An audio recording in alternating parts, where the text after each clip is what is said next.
O Senhor esteja convosco. Ele está no meio de nós. Proclamação do Evangelho de Jesus Cristo, segundo Mateus. Glória a vós, Senhor.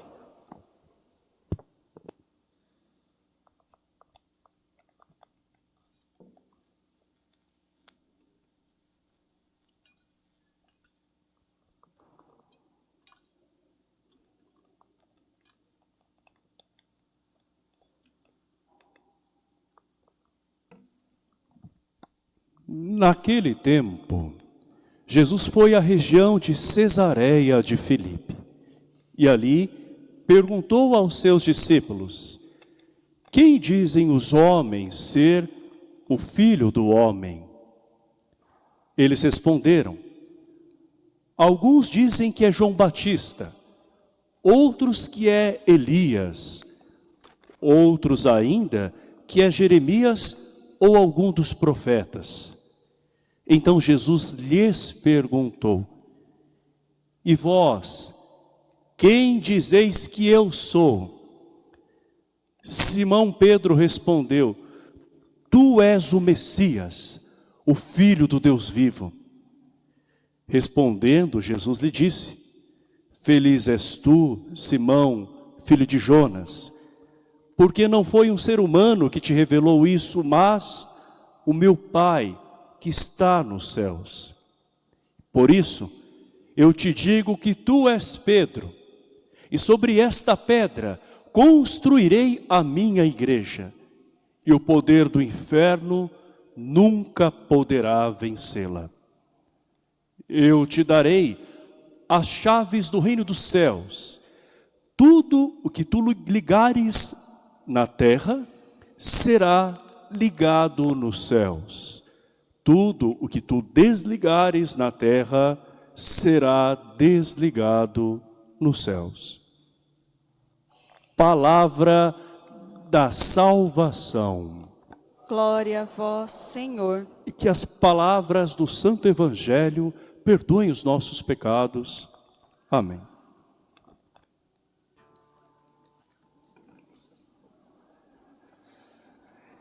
Irmãos e irmãs, hoje a igreja apresenta estas duas fortes colunas, Pedro e Paulo, homens que testemunharam Jesus Cristo e o seu amor, homens muito diferentes. Pedro, pescador, e quando ele se encontra com o mestre, ele passa a pescar gente para o reino de Deus. Paulo é aquele que tem uma cultura incrível.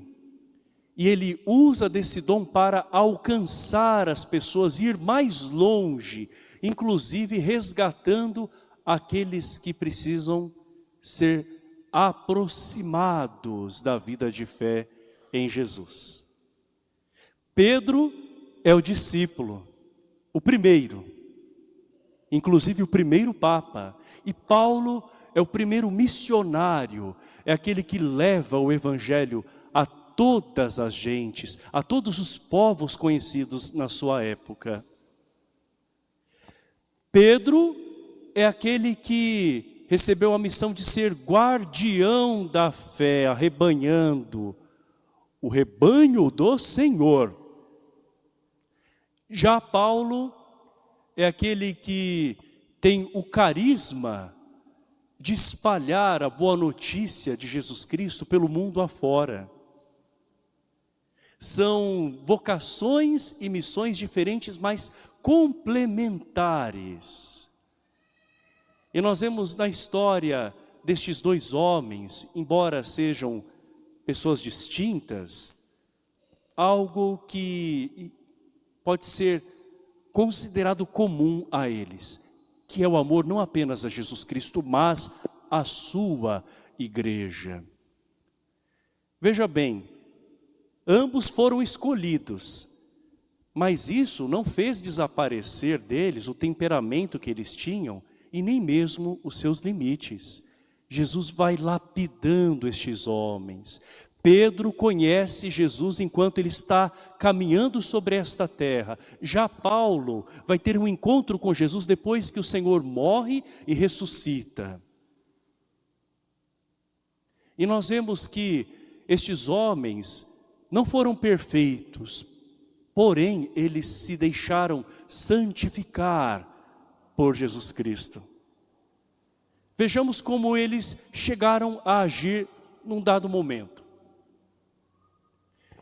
Paulo tinha grande conhecimento, era zeloso em relação à fé judaica, mas ele olhava para os cristãos com desconfiança, porque o Deus que era apresentado por Jesus Cristo era muito diferente daquele Deus que os líderes de Israel pregavam.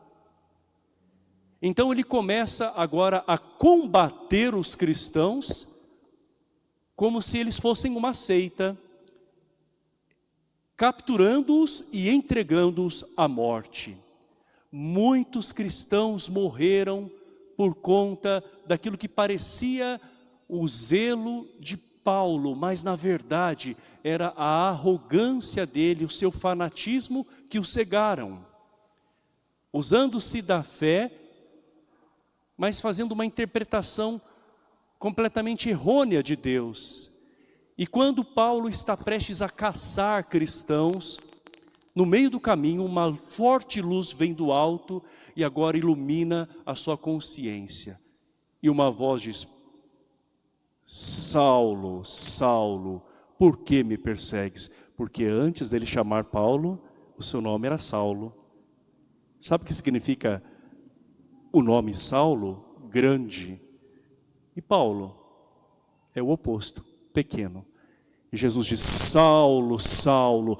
Dentro de Saulo aquela voz ecoa: por que me persegues?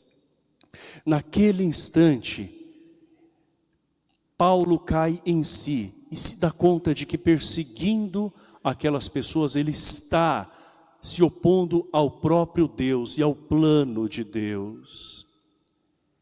Ele que pela violência da espada matou a muitos, agora se dá conta de que é preciso usar uma outra espada, a espada da palavra, aquela que adentra os corações. E assim ele se torna um grande evangelizador.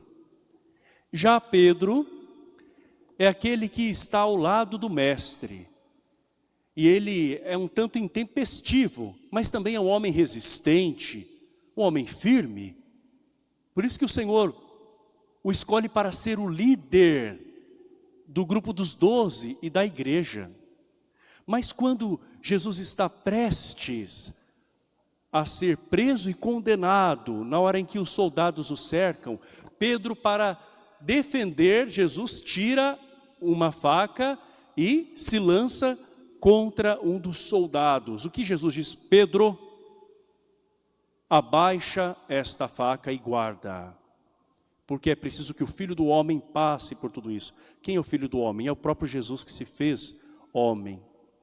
Então veja bem, ambos pela fé acabaram num dado momento agindo com agressividade, mas depois eles entendem que eles precisam ser promotores da paz, pessoas que vão anunciar a mensagem de Jesus Cristo, e essa mensagem vai mudar os corações. Essa mensagem vai, de certa forma, revolucionar o mundo. E é por isso que Pedro, com aquele seu jeito firme de ser, agora lapidado por Jesus, se torna um grande pai, a quem é dada a chave do reino dos céus. A chave aqui quer dizer o cuidado que ele tem. Ele tem grande responsabilidade pela vida da igreja. E mais ainda, Jesus diz que a Pedro é dado o poder e a autoridade de ligar aquilo que é na terra ao céu e aquilo que é no céu à terra. O que quer dizer isso? O Papa, escolhido por Deus, iluminado por Ele para essa missão, ele pode interpretar a palavra de Deus à luz do Espírito Santo de forma segura, junto com os demais bispos, que são sucessores dos apóstolos. Então é nesse sentido que Pedro tem a chave e este poder na mão. Só que a chave não é dele, a chave foi confiada a ele. O reino é de Deus. Pedro, o Papa, é seu guardião. Já Paulo é um homem que perseguiu, mas depois ele vai ser perseguido, porque ele passa agora a anunciar Jesus. Ele sente o que é a rejeição. Muitos não o consideravam um apóstolo, porque ele não fazia parte dos 12. Mas o Senhor o alcançou, o Senhor realmente o atraiu.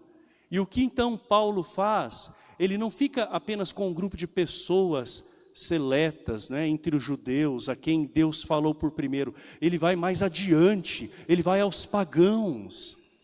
E a notícia, a boa notícia que é o Evangelho, se espalha o mundo afora. Vocês percebem? Um é aquele que guarda, que mantém a fé. Outro é aquele que espalha a fé. E hoje nós vamos ver que Jesus está diante dos apóstolos e ele pergunta assim: quem dizem os homens que eu sou? Jesus não está fazendo uma pesquisa para saber o quanto ele é aceito ou não. Não é uma pesquisa de Ibope da popularidade de Jesus. Jesus está se usando desta pergunta inicialmente para fazê-los refletir que eles não podem se prender às opiniões que as pessoas têm a respeito de Jesus, mas que eles devem assumir a Jesus Cristo em sua vida, dando uma resposta. Porque as pessoas que viam Jesus sempre vão considerá-lo como, comparando-o com um personagem do passado, né? Um profeta, João Batista, Elias. E Jesus então chega num dado momento e pergunta: e para vocês, quem sou eu? Nesse momento Pedro, ele fala como porta-voz da igreja e iluminado pelo Espírito Santo: tu és o Filho do Deus vivo. Foi o próprio Deus que revelou isto a Pedro. Então, o Papa, amados irmãos e irmãs, em termos de fé, conta com a luz de Deus. E nós devemos acreditar firmemente, com segurança, que neste sentido, no que diz respeito à fé, não existe erro. Mas é claro que São Pedro depois manifestou os seus limites. Ele chegou a negar Jesus por 3 vezes, mas também Jesus lhe pergunta por 3 vezes depois que ressuscita: Pedro, tu me amas? E Pedro vai responder por 3 vezes: Senhor, tu sabes o quanto que eu te amo. Tu sabes tudo, tu sabes que eu te amo. Então olha só como Jesus realmente o perdoa. Depois de perguntar isso, Jesus diz por 3 vezes também: apacenta as minhas ovelhas, cuida do meu povo, Pedro. Você percebe que o perdão que Jesus concede a Pedro vem acompanhado de uma missão. Tanto é que Jesus, depois de tudo isso, vai dizer: segue-me. Aquela mesma frase que Jesus havia dito a Pedro lá no início, quando o chamou à beira-mar. E a nós também, amados irmãos e irmãs, Jesus chama e pergunta: quem sou eu para você? A igreja nos apresenta quem é Jesus. Ele é o Filho de Deus, Senhor, Salvador. Ele é o verdadeiro mestre. Mas nós precisamos também, diante deste Deus, como igreja, dar a nossa resposta pessoal. Primeiramente, eu acolho aquilo que a igreja apresenta, Jesus Cristo como o centro de tudo. E depois, como parte da igreja, eu faço, então, a minha profissão de fé. Se alguém pergunta para você assim: no que você, católico, acredita? Basta você rezar o creio, o credo. É nisso que nós acreditamos. Mas se for uma pergunta pessoal, quem é Jesus para você? Esta apenas você pode responder, meu irmão e minha irmã. Pedro, o Papa, é aquele que nos mostra Jesus Cristo. E dentro de um tempo, conforme uma época possui os seus desafios e também as graças, não é? Nós estamos num tempo desafiador, em que há um individualismo muito grande, em que as pessoas também estão mergulhadas no relativismo. Sabe o que é relativismo? É quando as pessoas começam a oscilar, não é? Não existe uma verdade absoluta, algumas pessoas vão dizer. Isso é relativismo, é muito relativo o que você está dizendo. A verdade é o próprio Jesus. E o Papa Francisco é alguém que lidera a igreja, veja só, num tempo de uma guerra que afeta não apenas os países envolvidos, mas outros países e muitas partes do mundo, num tempo em que a humanidade passou por uma pandemia, num tempo em que existe polarização, pessoas que vão a pontos extremos, num tempo de falsas notícias, em que muitas vezes as pessoas acreditam em tudo aquilo que recebem pelo celular ou leem, às vezes sem realmente verificar a fonte ou considerar de fato, né, qual é a origem, se é séria ou não. E o Papa Francisco, diante deste mundo, proclama a Jesus Cristo.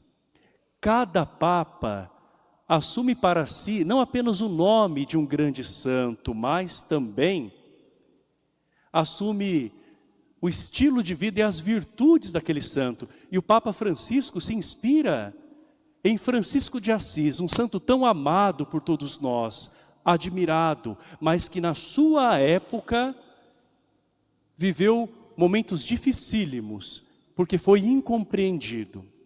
O Papa Francisco vem com esse carisma.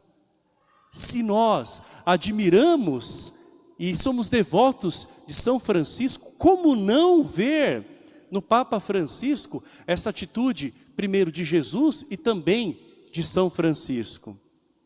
Veja bem, o Papa Francisco vem para todos, mas ele se volta primeiramente para aqueles que são excluídos, aqueles que precisam ser trazidos de volta.